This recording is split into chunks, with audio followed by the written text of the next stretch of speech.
The John Morris Show, episode 60. 7, 6, 5, 4, 3, 2, 1. You'll never have the sacred stone. Oh, this you crazy mother.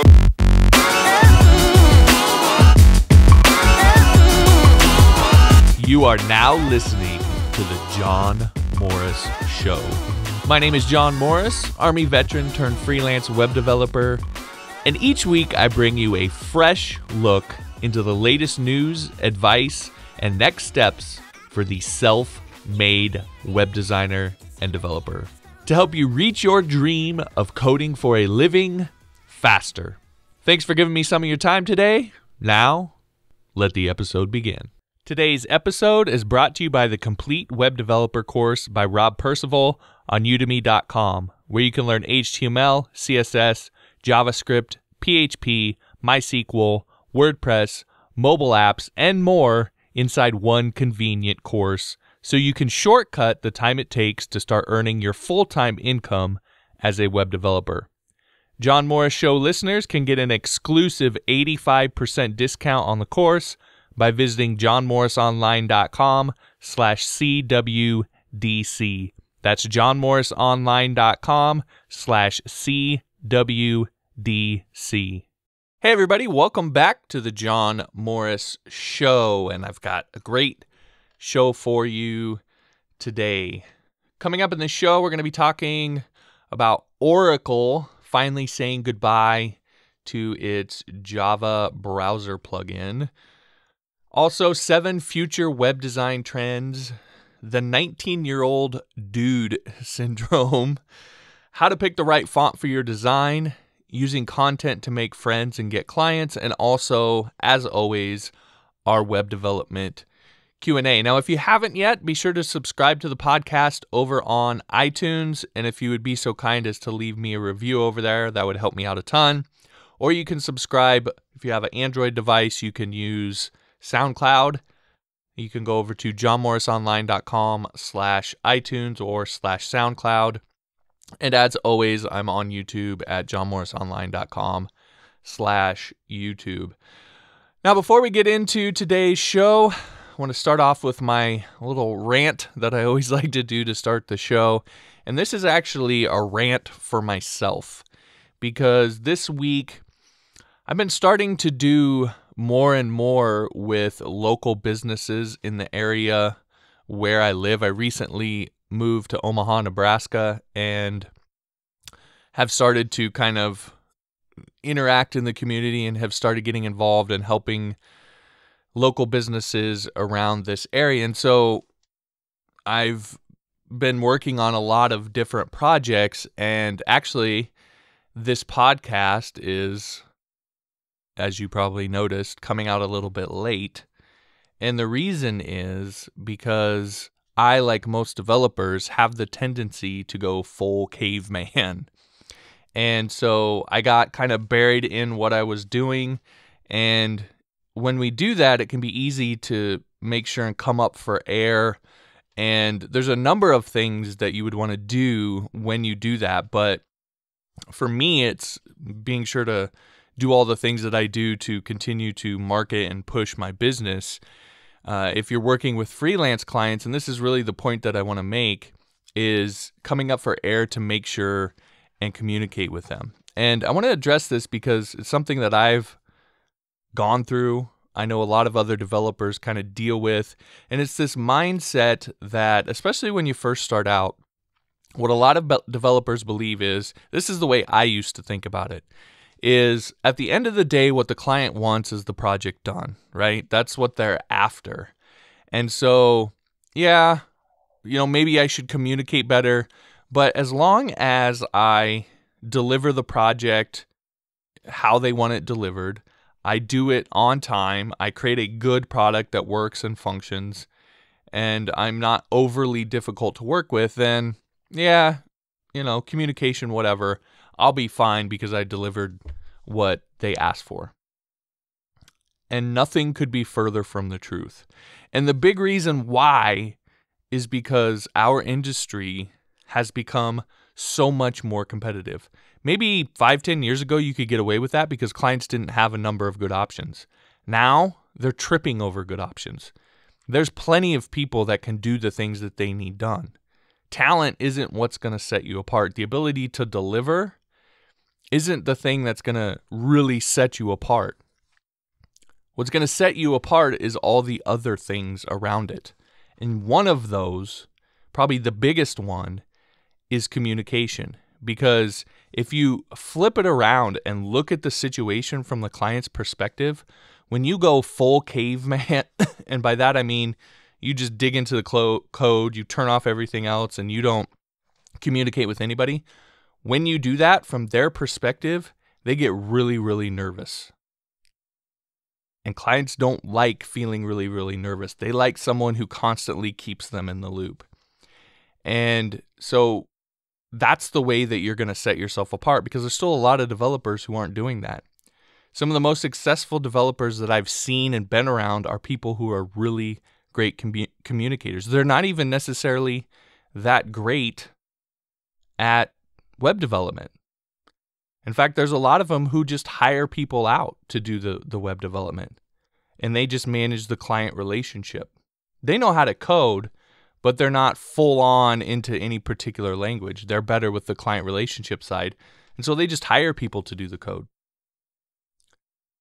You have to communicate with your clients, and you can't ever go full caveman. You never go full caveman. Now, how do you do that? How do you get yourself? Because it's so easy for us to just dig in, and I understand it. I do it too. When I start thinking about something, I can't let it go, and I think that's how it is for a lot of developers.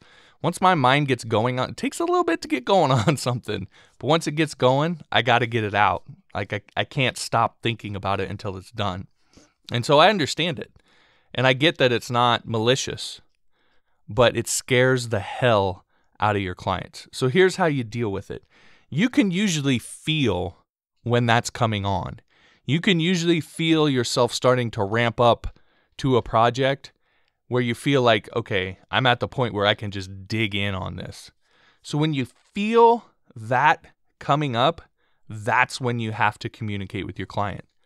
You have to communicate with them and say, hey, look, I've been going through all the setup and thinking and figuring out how I wanted to do this, and I've got a good idea of what I want to do now, and now I'm at the point where I'm ready to just execute. And when I do that, I really like to just turn off all the distractions and dig in. So you might not hear from me for the next 2 or 3 days. And I wouldn't go beyond 3 days, by the way, with a client. Any client, no matter if you tell them or not, you get beyond 3 days, they're likely going to be pretty nervous. So you just tell them, hey, I'm going to dig in on this. It might be 2 or 3 days. And as soon as I pop up for air and have something that I should have something that I can show you at that point, I'll be sure to get in touch with you right away. It's very, very simple. It'll take you about a minute to do, but it will dramatically change the way you relate to your clients if you're not currently doing that. Because now they will feel informed, they know what's coming, and when they don't hear from you, they're set up to expect that. And so that's the way that I've learned how to deal with that and do it in a number of different scenarios that you come across as you're developing things.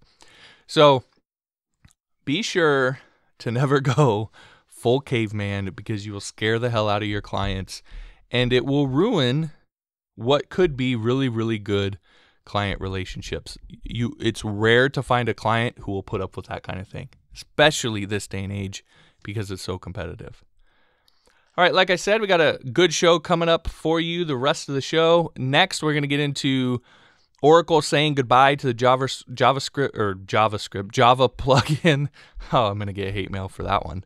And 7 future web design trends. You're listening to The John Morris Show on johnmorrisonline.com. Today's episode is brought to you by Ebates, where you can earn cash back on your online purchases from major retailers like Amazon, eBay, Walmart.com, and more. John Morris Show listeners can get your free account by visiting johnmorrisonline.com/ebates. Welcome back to the John Morris Show on johnmorrisonline.com. In this section, I always love to cover a little bit of news that's going on, try to keep you up to date with some of the things that are going on in the development world. One of the things that I saw came out, an article that came out just today as of this recording, and that is Oracle finally saying goodbye to the Java browser plugin in JDK 9. So it's going to finally deprecate the plugin in its next release of the Java SE development kit, which is scheduled for release in 2017. Now, this is something that's probably a long time coming. We've seen Adobe starting to deprecate Flash, or it really started with the browsers not supporting it, and then Adobe deprecating it, Microsoft Silverlight, and now the same thing is happening with the Java plugin, and it really comes down to just a number of security issues and so forth. So the death kind of started with, I believe it was Chrome initially ending support for the Java plugin, and then I think Mozilla followed suit shortly after, and kind of the dominoes tend to fall after that point. And yeah, it was Chrome in April of last year because of hangs, crashes, and security incidents. So finally going to be rid of that. There are tools available for developers to replace those. Java Web Start seems to be, it's a plugin-free version of Java that I've been watching too much Star Wars apparently because I keep saying Java. But it's a plugin-free version of Java that developers can use. But I think there's rejoicing around the world. I actually find it weird when I go to use a website and it still has Java anymore. I don't think I even have it installed, and I don't. I just got a new computer. I haven't installed it. I don't plan on installing it, and there's enough options where if most of the time if a website runs Java, I can use something else. So it's just a pain in the butt. Both, I'm sure from a developer perspective, I've never used it as a developer, but I know from an end user perspective of constantly keeping this thing up to date, and then there's all these security issues and so forth, and it feels like there's another way that this could be done. So we're finally going to be rid of that. We're rid of Flash, getting rid of Silverlight. So things are looking up for us web developers. So keep that in mind if you happen to be developing anything based off Java, that's finally going to be ending. Another article that I wanted to take a look at, probably the bulk of this segment, is one over on Medium, and I'll link to that on the show notes page for this episode, johnmorrisonline.com/60, and the name of the article is 7 Future Web Design Trends. Now, I know I've done a few web design trends articles in the past, but I really like this one because these are different, and the author actually says that at the beginning. He says, too many articles will tell you what is cool in web design. I'm going to take you past the obvious to make some real predictions. And I think that she does that. I think that some of the things that she lays out here are things to pay attention to. So the first one is gestures are the new clicks. And she says, in 2015, it's far easier to scroll than it is to click. On mobile, you can scroll wildly with your thumb. To click on a precise target is actually more difficult, the complete opposite of what we're used to on the desktop. As a result, we should expect more and more websites to be built around scrolling first and clicking second. And then she says, of course, that's exactly what we've seen everywhere, and she lists some examples. And again, I completely agree. I've talked about this kind of ad nauseum in the past. Mobile is really kind of taking everything over. I don't see that changing anytime soon. And so that fact and the way that the experience is different on a mobile device is going to just continue to disrupt and change the way that we think about things. And so, again, gestures are the new clicks. The second one is the fold really is dead this time. I don't know that I 100% agree with this one, but I see her point. And again, it goes back to the fact that the screen sizes are so varied. It's really kind of hard to design for the fold. And the fact that scrolling is so easy that having to try and cram everything above the fold is becoming less and less important. And so you see the rise of sites like Medium, where this article is written, that have full screen image titles and with no content visible until you start scrolling. And that's because it's just so easy to do on a mobile device. So I do think it is somewhat becoming A, a little bit less important, and B, much more difficult to design for with all the varied screen sizes. But I do think there's always going to be something to be said for what people initially see when they open up a web page, because you still have that 2 to 3 seconds to get their attention. And so there's always going to be a little bit more importance of the fold, but I don't know if it's going to be such a dramatic, such a dramatic distinction as it has been in the past. So again, something to think about as you're designing your websites. Users are quicker and websites are simplifying. So she says, today every young adult is an expert web user, and even the amateurs are acting like pros, using multiple tabs and swiping to go back a page. The result is that everything is faster, and we've all learned to become impatient. If you want to make a mild-mannered person explode with annoyance, just make their internet really slow for a minute. And so she goes on to talk about the importance of load times with your web pages. Now, that's not necessarily something that's new or especially riveting, but it's one of those things that sometimes when you try to always stay caught up in the new, you forget the stuff that's tried and true that you know you have to do. And page speed or page load time is one of those things. So she cites in a study that shows that 1 in 4 people abandon a web page that takes more than 4 seconds to load. Now, if your website's taking 4 seconds to load, there's a problem.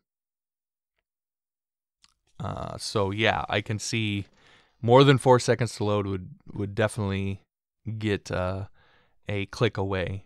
Now, with the improvements of PHP and so forth, I think we're going to see with PHP 7 and speed improvements, I think we are going to see, speeds increase, and that becoming more and more of a factor in people and how they interact with websites. So again, as a developer, this is your job.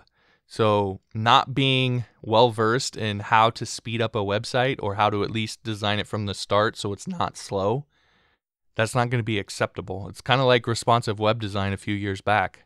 There was a period of time where it was kind of optional, and then it suddenly became, you can't be a web designer if you don't know responsive web design.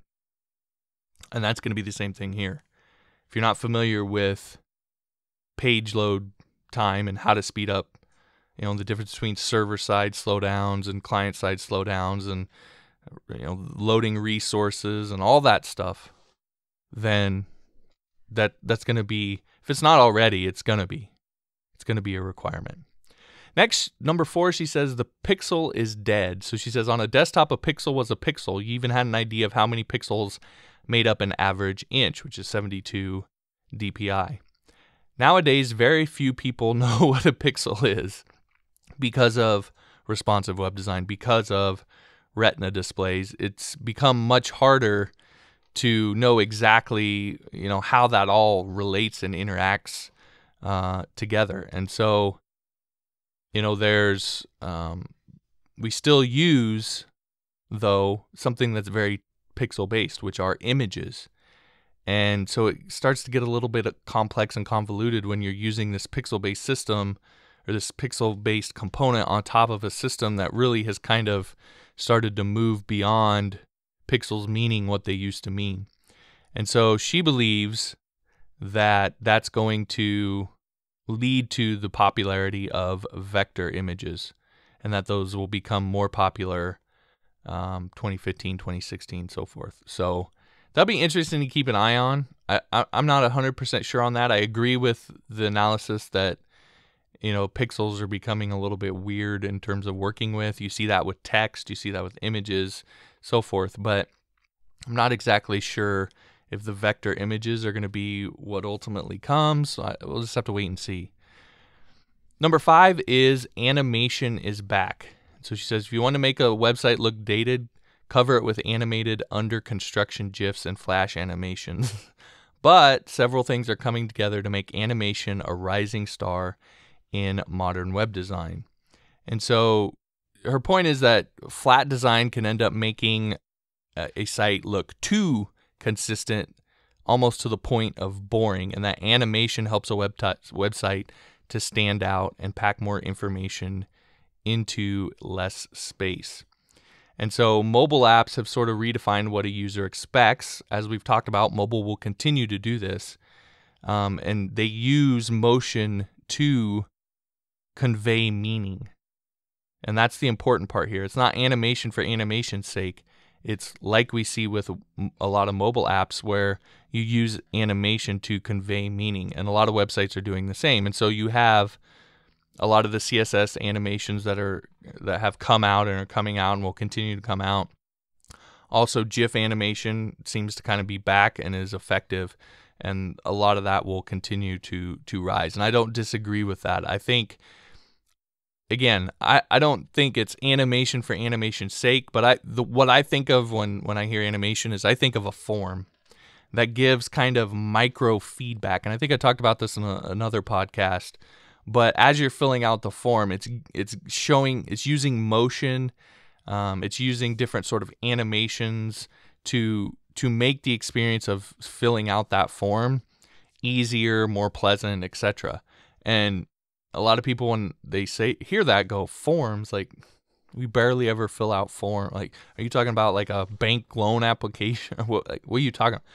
We fill forms out constantly. It's almost all we do on the web. When you write an email, when you post a video to YouTube, when you write an article on Medium, when you post on Facebook, when you post on Twitter, all of that stuff, the dynamic web as we know it, is based on forms. And so more and more of those micro touches that makes that a more pleasurable experience. Number 6 is components are the new frameworks. This is one of those things. We talked about this, I think, last week, like the new technologies and what's going to be around and what's not. She talks about frameworks. She talks about web components and Polymer. I'm just going to tell you the truth. I don't really know a ton about this. I don't have an opinion on it because I don't use a ton of it because who knows? Who knows where this is going to be a few years from now. So I'll take her word on it, but that's one of the ones I just kind of put a question mark on, and we'll see how that turns out.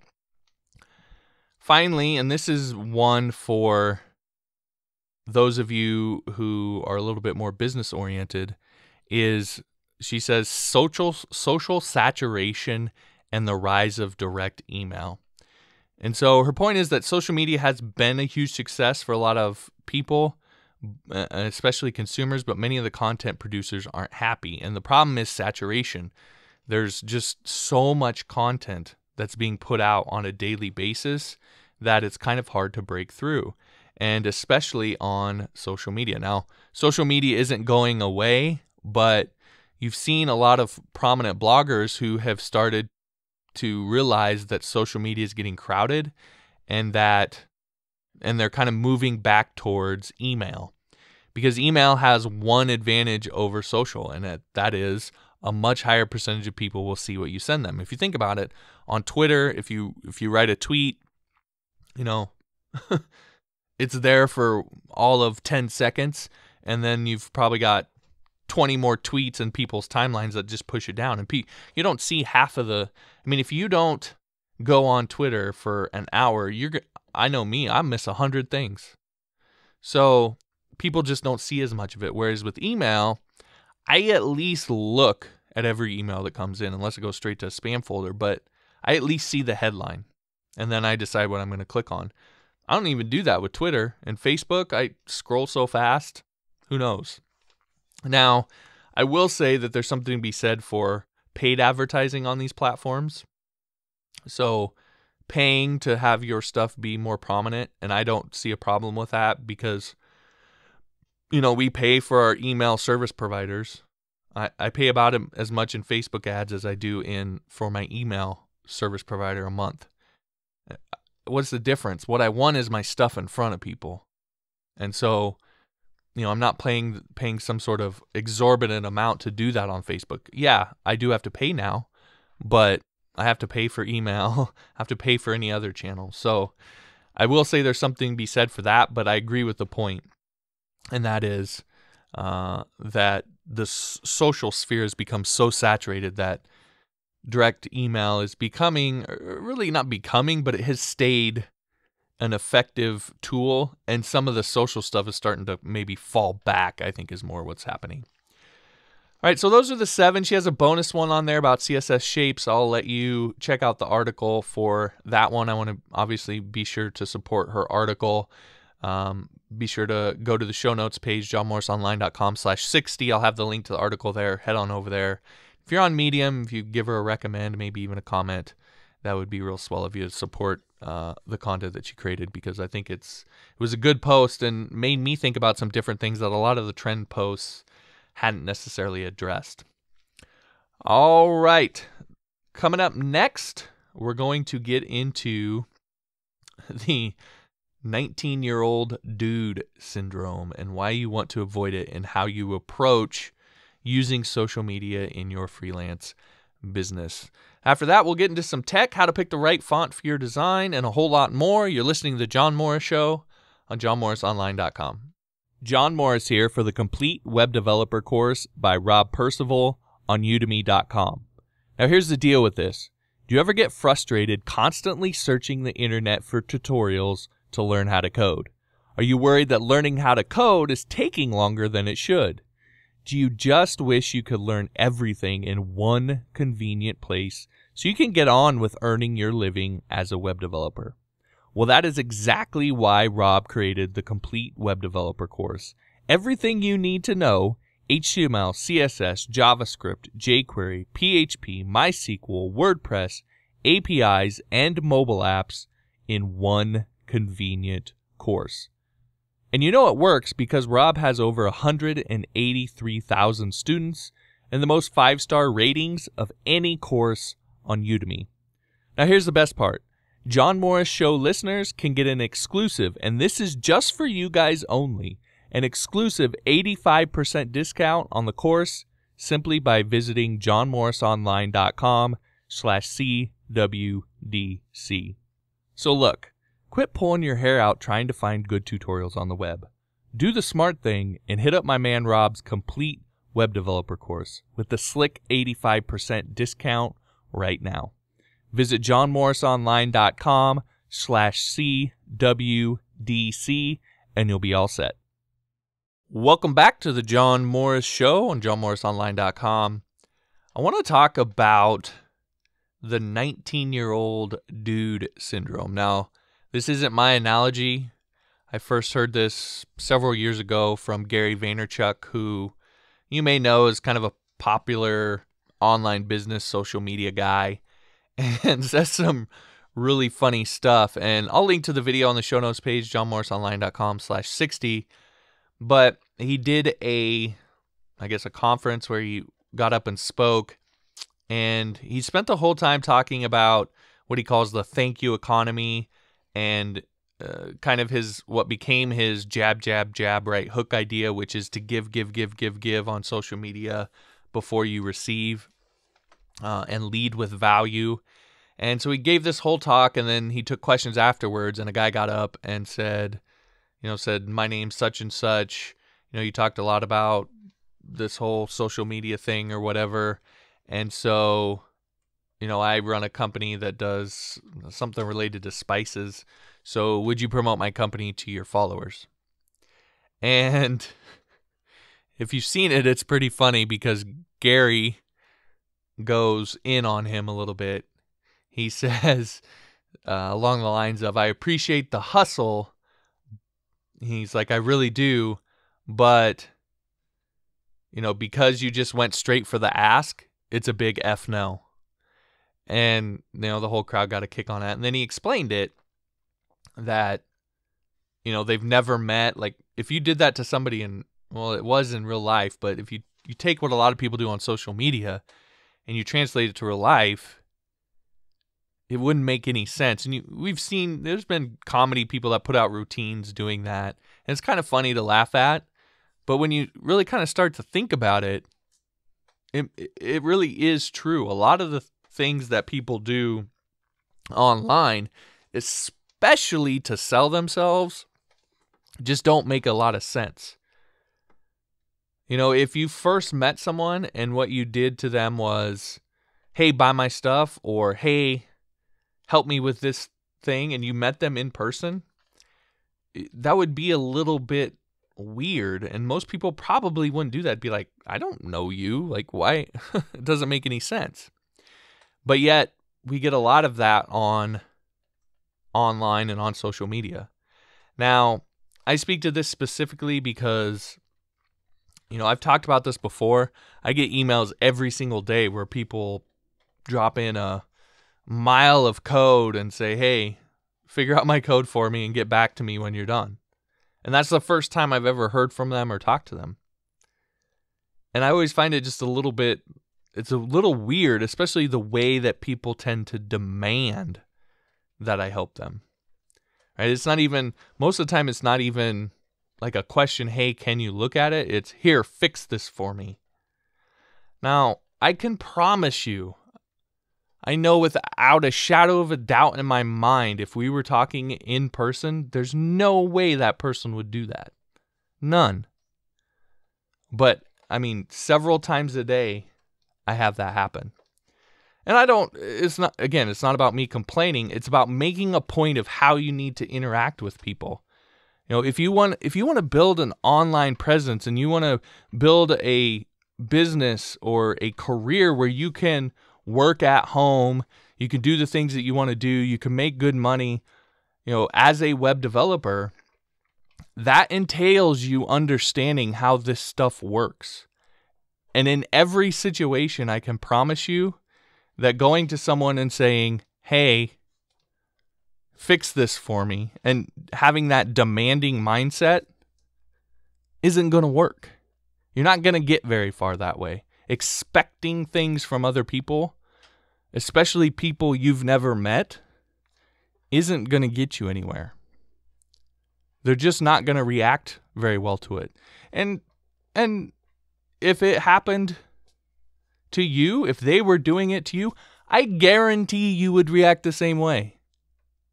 Now, a lot of people like to say, oh, no, not me, until they get 10 emails in a day that ask them to just fix their code and demand it. After a while, it starts to wear on you. Now, again, I ask people to email me and so forth, but it's under the guise knowing that I'm probably going to try and answer it on the show. And I've always said that if you send me code snippets, I'm probably not going to be able to help you with it. I just don't have the time for that, and I can't do that on this podcast. So it's just, you know, I state that pretty clearly, but I still get tons and tons of people who do that. Now, again, it's fine. It is what it is. It's a part of what I do. But for those people, you know, if you're doing that, you're not going to get anywhere. And it's like the dude that tries to seal the deal on the first date, right? That's essentially what it's like trying to do. And that usually ends bad.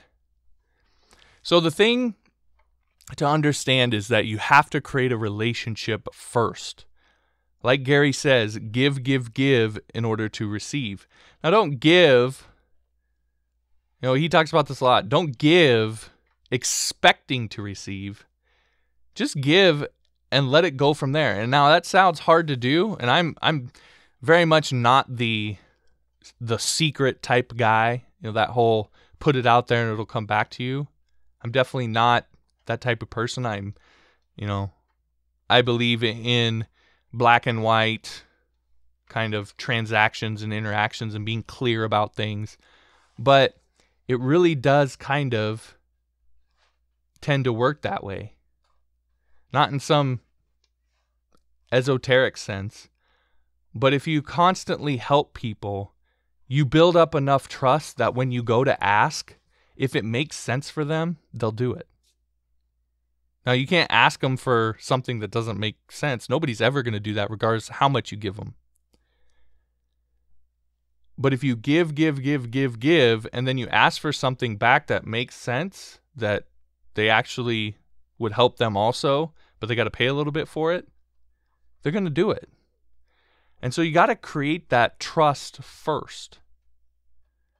Now, the way that we do that online and offline is really different, right? Offline, it's more about social interactions and just being around somebody and interacting and having a good time and laughing.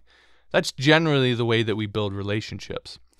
But online is a content-driven mechanism. Really, people come online for, I think, 3 things: information, entertainment, and social connection.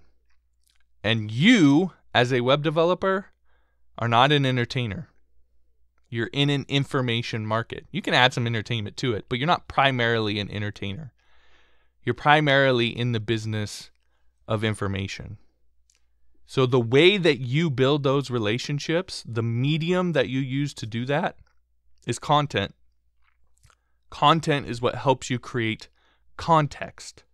And by context, I mean people knowing about you and knowing things about you, and there being a context to the interaction. So when they show up on your services page to maybe hire you, it's not just in a vacuum of them never knowing anything else about you and seeing your sales page. It's them knowing a lot about you because they've watched 7 or 8 of your YouTube videos and read a bunch of your emails and read some of your Medium posts. And they've seen you post pictures of your kids on Twitter or Facebook. They know, they have all this context around that, and all of that context helps build towards, when they land on that services page, them saying yes to hiring you. That's what we're doing here. That's what social media and the internet allows you to do.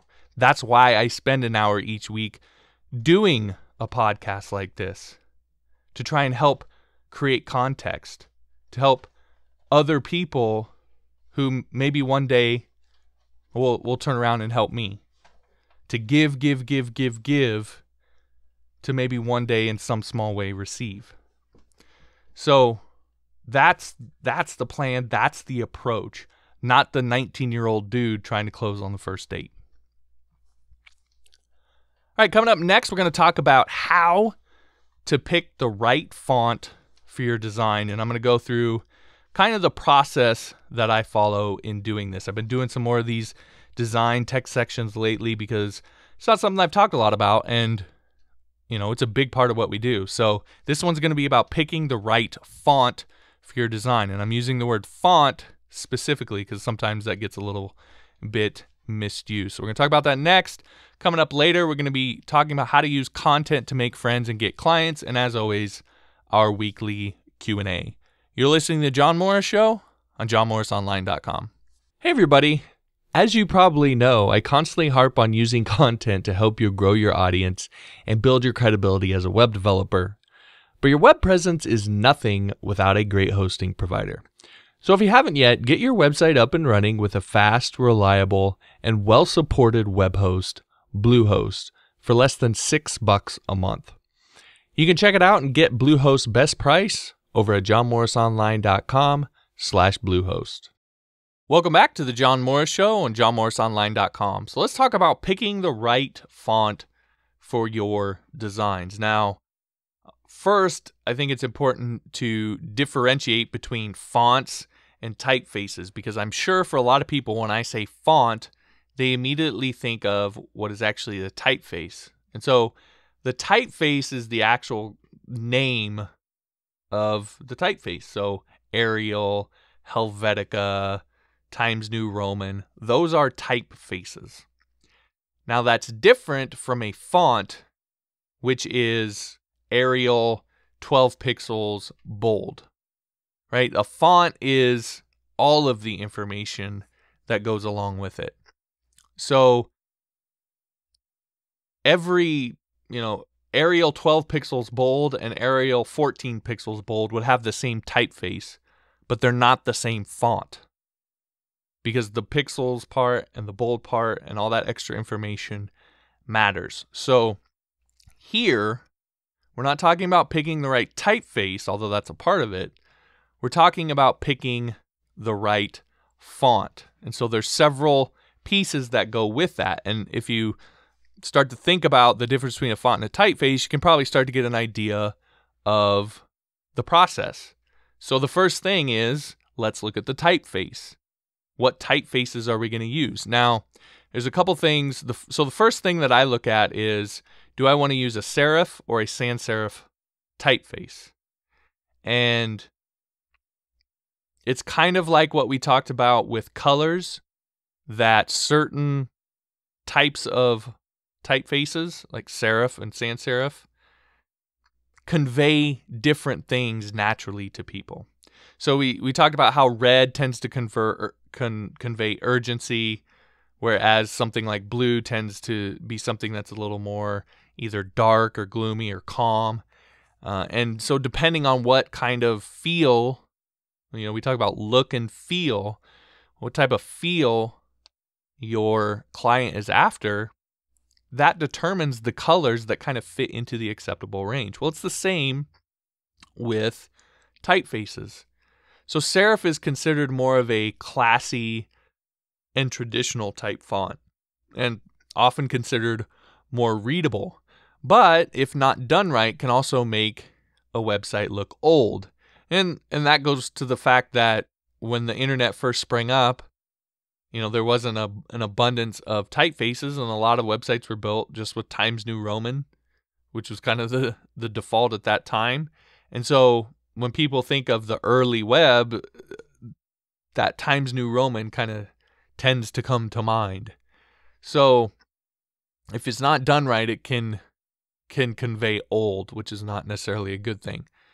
But classy and traditional, those are things that, depending on who you're designing for, that may be what you're after. So I think of something like a college. A lot of colleges, even college sports teams, things like that, like to amp up their tradition. So I live in Omaha, Nebraska. So, in my home state, the tradition of our football team is a big thing. So if I were building a website for them, then that would probably be something that I would consider. That doesn't mean I'm always necessarily going to go with a serif font, but I would get an idea of what the client is trying to convey. And if they say, well, we really want to play up our tradition, then I might do that. Or if they say, well, we really want to modernize what we're trying to do, then that would steer me away from a serif font. So you have to kind of get an idea of what your client is after and then match it up with the type of font. So again, serif is more kind of classy, traditional, maybe you could say upscale, whereas sans serif is kind of considered more modern. If they use words like clean, then that tends to be associated with sans serif fonts. So again, the most important part is to make it fit the project and the rest of the design. What you've done with your colors, what you've done with your layout, also fit that right in with your font and match it to what you're already doing with your design. So that's the first thing I look at. Next is, I always start with the content text. Just like I mentioned in a previous episode, that I always start with, when it comes to the layout and the design as a whole, I always start with the content. Same thing with text, because everything in design revolves around the content. So if you're creating a blog, then what people are going to be doing most on that site is reading the blog post. So that's the text that you start with. So whatever project you're working on, you want to start with the thing that people are going to be looking at the most. Usually is going to be some sort of post or text. So that's where you start. Everything revolves around that. And then now that you have your typeface, then you can use Personified's golden ratio calculator to get the best sizes, line heights, and margins. I've talked about this in past episodes. I'll link to it again on the show notes page for this episode, johnmorrisonline.com/60. And it's a calculator where you can put in the width of a particular, your content box or whatever it happens to be. You can put in the width of that, and it'll help you. It'll tell you what the font size should be, what the line heights would be, and you can get the margins from that as well. So it's a really, really handy tool, and I use it in everything that I design. Pretty much every design that I make, I use that tool. So it's a really handy thing to use. So, You go use that tool, start with your content text. Number 3, you want to use a max of 2 to 3 fonts in the designs. If you start getting too many different fonts, it just starts to look off and kind of all over the place and cluttered and random, and that usually turns people off. Now, a common formula is to pick a serif font for headings and a sans serif font for normal text. You'll see a lot of designs that do that. Now, that's not a hard, fast rule, but that's a pretty common thing. And then I sometimes like to add a third font, which is more of a really kind of flowery script font that's used very, very sparingly, but in kind of key places just to add a little bit of a touch where I need it. Because I feel like this, and this is totally my aesthetic, but sometimes because of the way we have to design everything as kind of boxes, that we can sometimes get a little too, everything starts to get a little bit too boxy, and I like to add something that's a little more free-flowing. It kind of just breaks up the overall design to me. I think of it kind of like a highlight color. You know, a lot of times when you pick your colors, you'll have kind of your main core colors, and then I might add one kind of almost off color that has a big contrast as a highlight color to make things that I want to stand out. I use a script font in a similar way, right? Just to kind of highlight and make things stand out just a little bit differently. Again, that's totally my aesthetic, but you know, you can kind of play with that and see where you're at. But the key thing is you don't want to go over more than 2 to 3 fonts in the design. Also, keep the number of font sizes in check. So when you in step number 2, when you're using Pearson's Golden Ratio Calculator and you get the text size and line height of all that of the content area, you really generally don't want to have a different size body text in your sidebar. It looks weird. If you haven't ever seen that, try it sometime. Take a 18-point font or 16-point font and put it in a blog area or a post area, and then put like a 12-point font in some text in the sidebar. It just looks really weird. Generally, you want to keep those things the same size. Now, there are some exceptions. Obviously, headings, whether in a post or in a sidebar or whatever, are going to have their own sizes. That's kind of what they're meant for. But body text should have its own size and be consistent in most places. You can usually vary it in navigation bars if you need to, and sometimes in the footers as well. You'll see it varied there. But you really want to try and keep the number of font sizes in check and have a consistent size in a lot of your body text areas. The final thing then is to focus on what is most appropriate for your design and not what will make you look the best. And there's a subtle difference there, and I bring this up because I've done this in the past. A lot of times, especially as a new developer, you're trying to show off. Not in a narcissistic way, just you're trying to show what you can do because you know at some point somebody else is going to look at that and they're going to base their decision for hiring you on what they see. And so you're trying to showcase what you can do. And a lot of times what happens is we really start to get out of good design and development principles when we do that. And so the best thing that you can do to show off is to show that you know the kind of the core principles of design and how to implement them in different situations appropriately. So you want to focus on what is most appropriate for your design, not necessarily what's going to make you look best. Because in the end, what's going to make you look best is what's most appropriate for your design. Now, I'm referencing in some of this, not all of this. I've been doing this a while, so some of this is stuff I've done for a long time. But there's some of this that I'm referencing an article that's called How to Pick the Right Font for Your Design. Sounds familiar, right? And so I'll link to that article over on the show notes page, johnmorrisonline.com/60. There's some really good tips and insights in that article as well. All right, coming up next, we're going to get into freelancing and talking a little bit about content versus context. And I mentioned this a little bit earlier in the mindset section, but I want to dive into this a little bit more in relation to freelancing. And then, as always, we'll close up with our weekly Q&A. You're listening to John Morris Show on johnmorrisonline.com. So I just realized something. I'm always harping on how important creating blog content is for getting new clients to your web design business. But what if you don't have a blog and you're not sure how to get one set up? Well, don't worry, because I've just created a new tutorial on how to start your blog in less than 15 minutes. So in less than 15 minutes from now, you could have your blog up and running and creating content that's going to help you attract new clients for your web design business.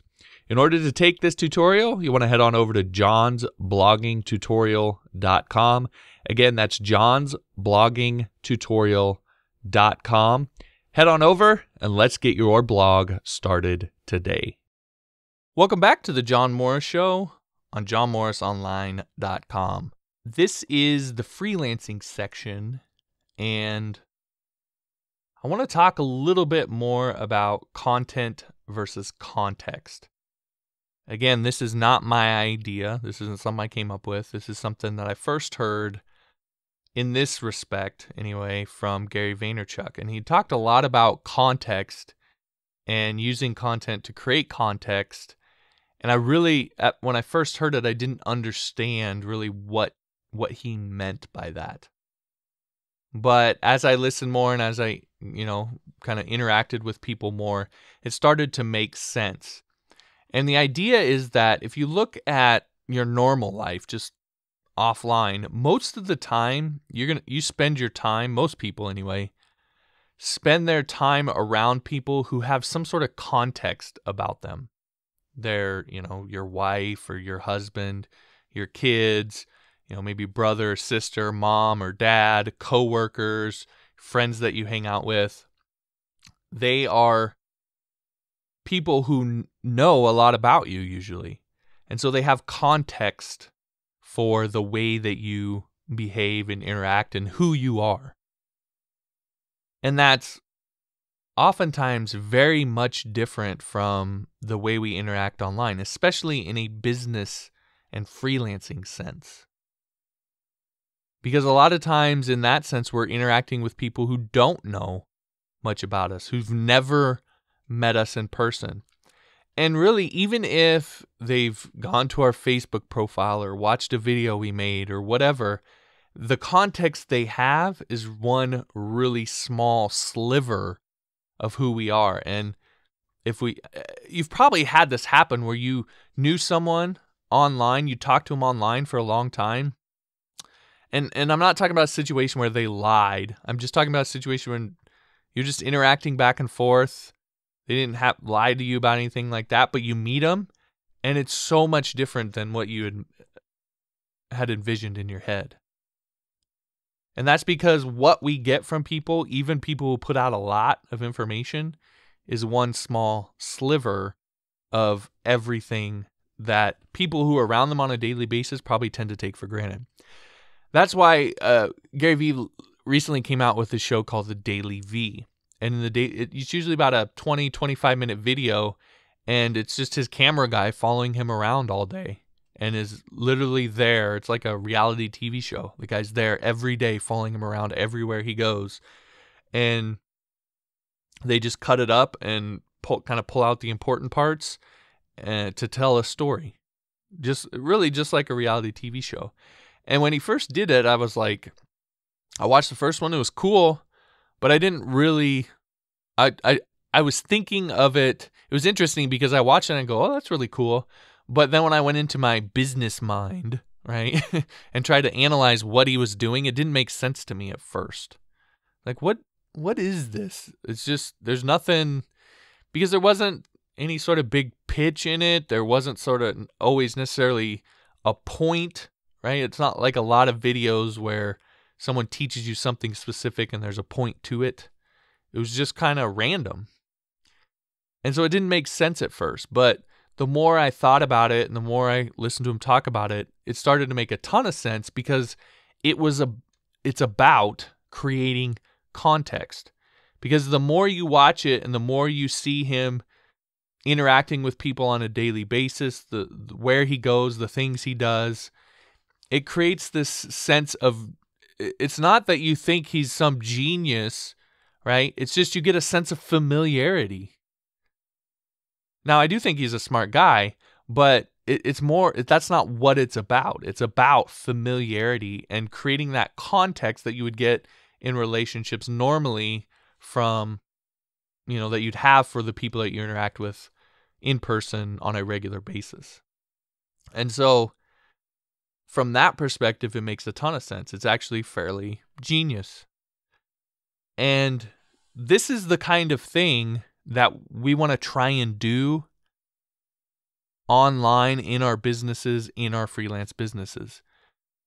We want to build context for people who are looking to hire us, because familiarity breeds trust. As long as you're not doing shady stuff and being blatantly just shady and dishonest, that familiarity will breed just a natural kind of sense of trust, because you feel like you know that person, and you'll get a sense of whether or not you like them, and it'll be based off of more than just a sliver. And so, again, I mentioned this in an earlier segment, but I want to go into this more. A lot of that online is about creating content, especially for people like us who are in an information industry. What sets us apart from other people online, from the people who would want to hire us, is we know information that they don't, and we can apply that information in ways that they can't. It's not that we're good entertainers. We may or may not be, but that's not what people come to us for. They don't come to us to be entertained. It's not even necessarily that we're fun to be around. They don't necessarily come to us to chat and talk and have social interaction. Our friends do, but our clients don't necessarily do that. That's not what they're primarily after. What they're primarily after is the information and the ability to apply it that we have that they don't. And that means our business is primarily a content business.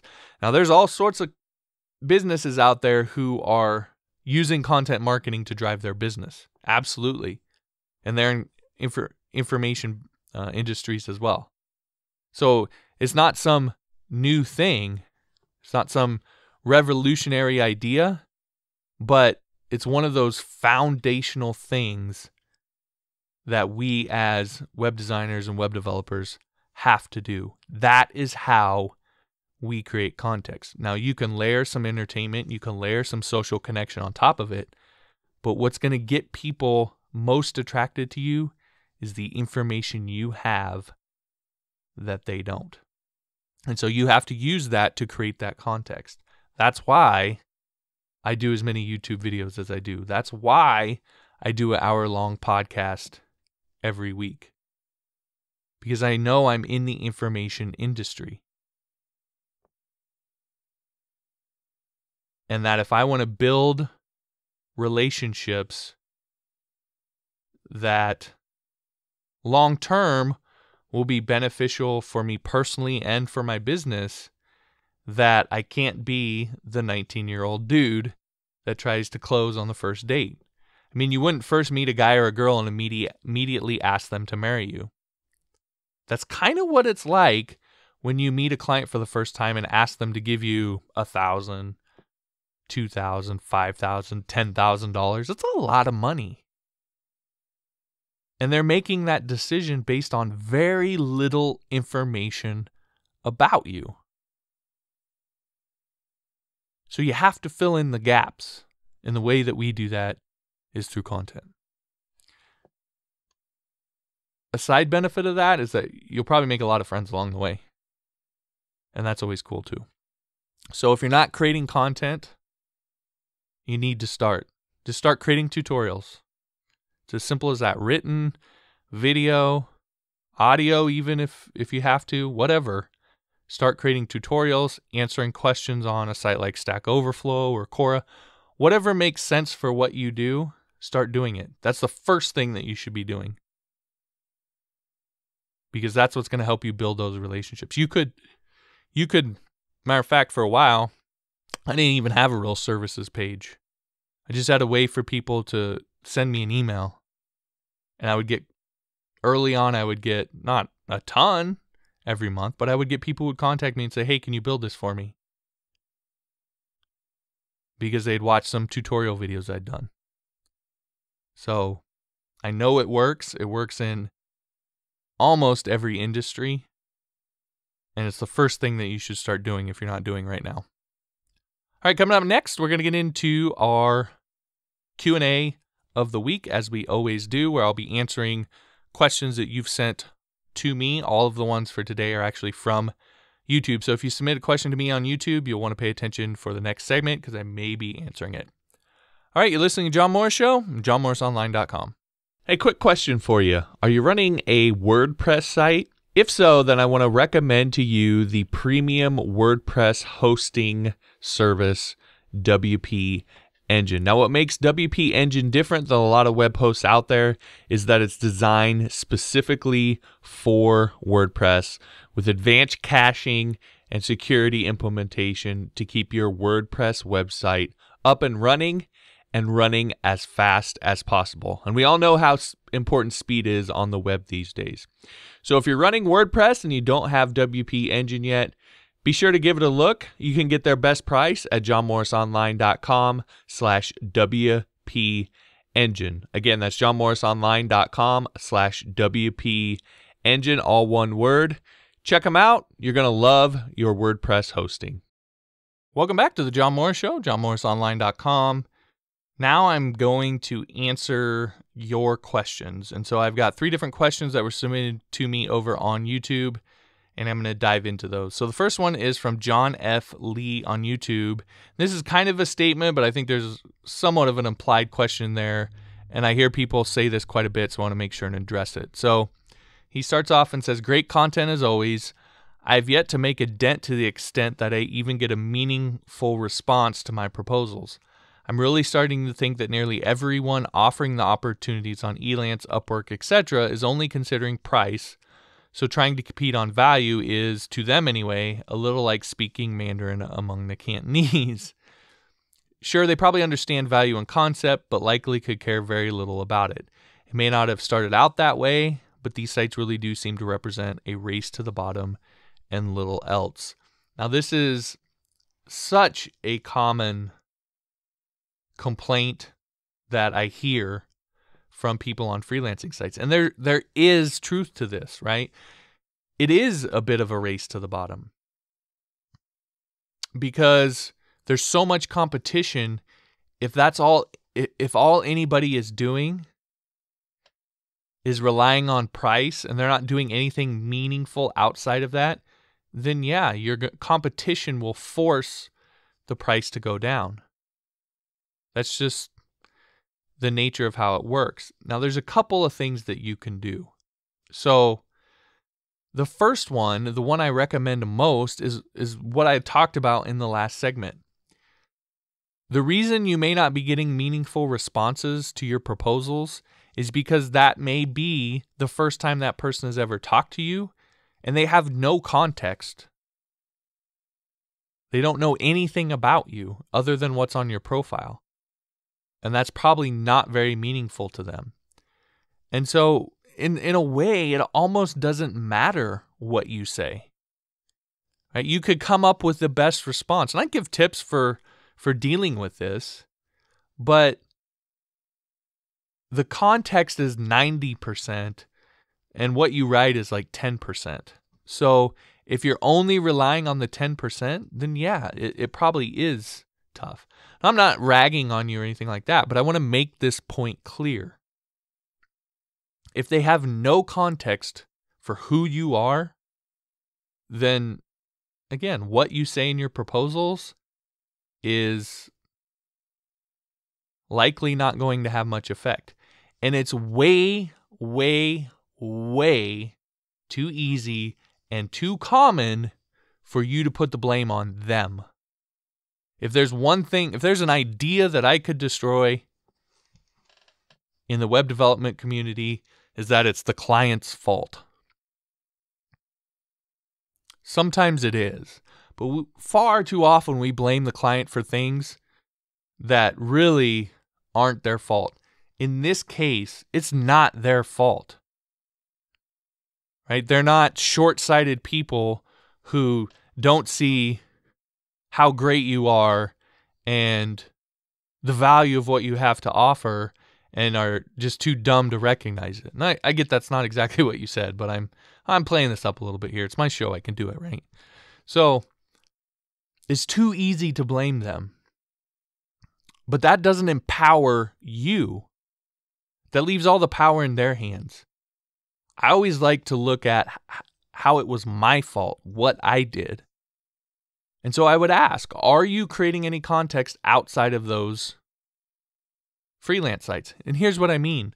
A lot of the work, I would say 90% plus of the work that I got on Elance and Upwork when I started out there was people who had first found me on YouTube and watched some videos, got in contact with me about a project, and I sent them to Elance and said, create a project there. I run everything through there. Create a project there, make it invite only, and invite me to it, and then we'll go from there. That works a lot better because they have context about who I am outside of the freelance site. And now the reason I did that is because I know the second thing about those sites, which is they look at job history, they look at ratings, they look at all the stuff that you do with actual clients to rate your profile and rank you higher as a result. And as you rank higher, you're going to just get more quality clients because you're higher up in all the different searches and freelancer rankings that they have. So you're just going to get more offers. So I leveraged what I was doing outside of the freelance sites to help build up my profile on the freelance site. And then the two kind of worked together. So I created that context outside of the site that I pushed over to it.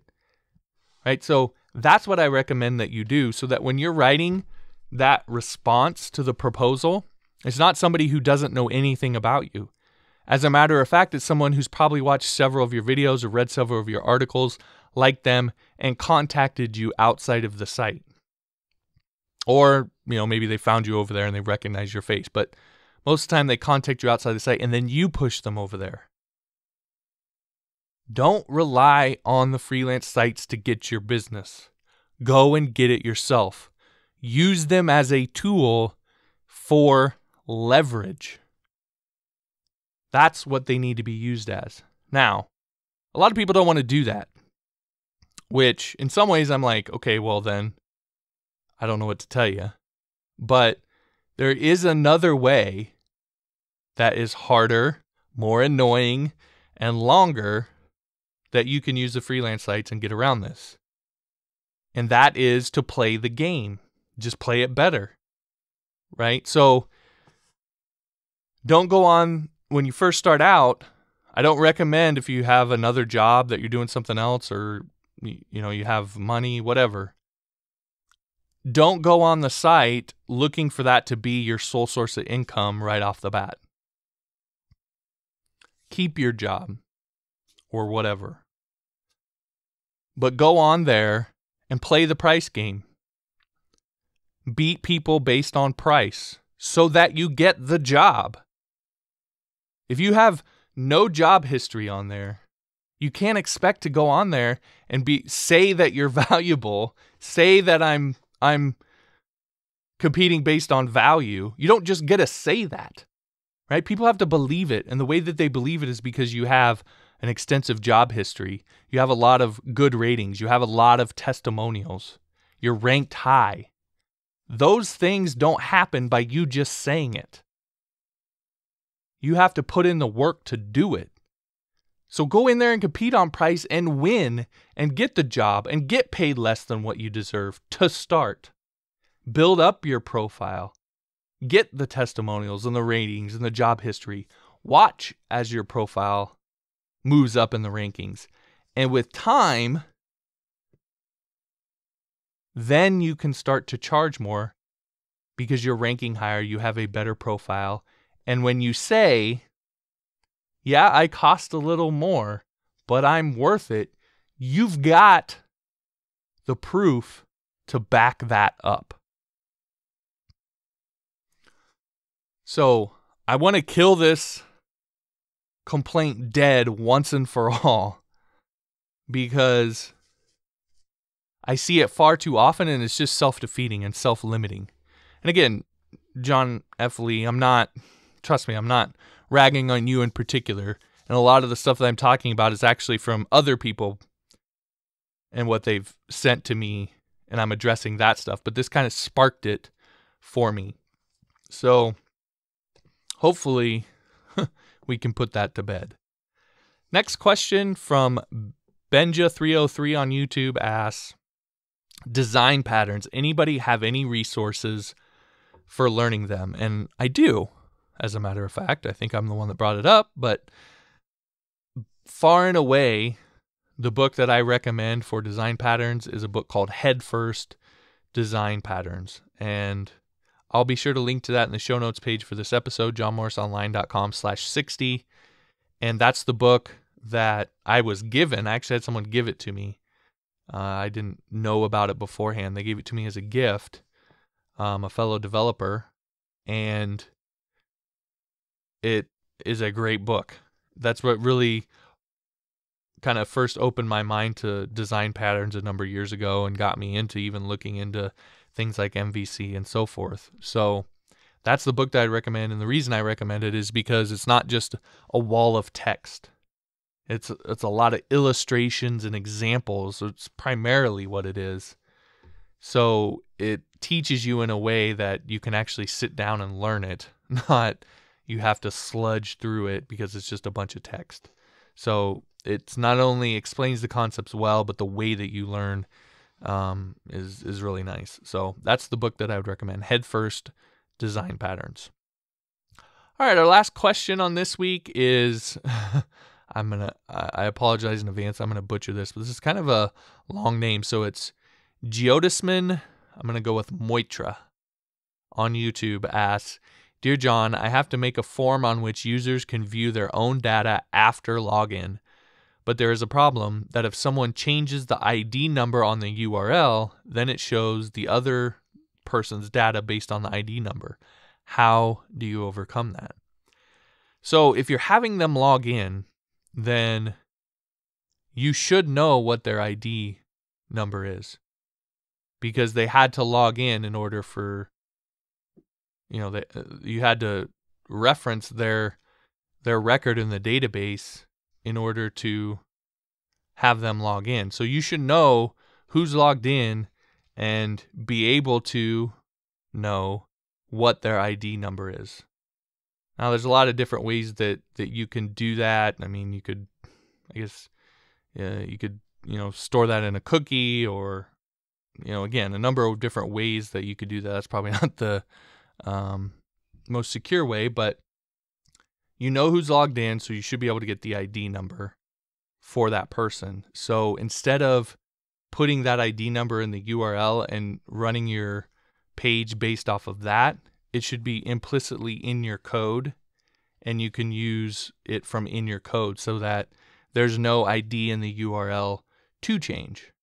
And if you look at, the way a lot of programs and applications run, that's what they do. For example, if you're in WordPress and you're an admin and you go to your own profile, it doesn't put in a URL. It doesn't put an ID in the URL. You just go to profile.php and it knows who you are because you're logged in, and it shows your information. And so in that case, it will only show the information for whoever's logged in. So that's the way that you want to get around that. Again, a number of ways to actually handle that specifically in the code, but that's the kind of the big picture idea of what you need to do is don't be using those ID numbers for logged in users. All right, so that'll wrap it up for this episode of the show. I want to thank you for listening. If you haven't yet, be sure to subscribe over on iTunes, johnmorrisonline.com/iTunes, and if you'd be so kind as to leave me a review, that really helps me out. Also, you can subscribe johnmorrisonline.com/SoundCloud or at YouTube @/YouTube. If you like this video, be sure to like it so that I know that you're getting value out of these. If you wouldn't mind sharing it with the people and communities that you think might benefit from it, I would greatly appreciate that as well. And as always, if you have a question, you can send it to me. Well, question, comment, or suggestion for the show. You can send it to me, john@johnmorrisonline.com. All right, thanks for listening, everybody. We'll talk to you next week.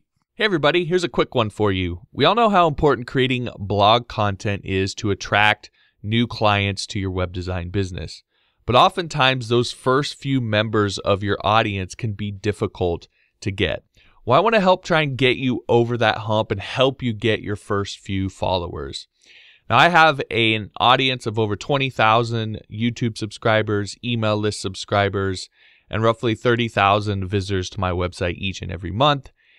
And I'd have no problem promoting your website to that audience and helping you get those first few visitors. Now, to get the details on this, you'll have to head on over to johnmorrisonline.com/publicity, but you'll need to do it before you actually start your blog. So head on over to johnmorrisonline.com/publicity and let me help you get those first few visitors and those first few members of your audience.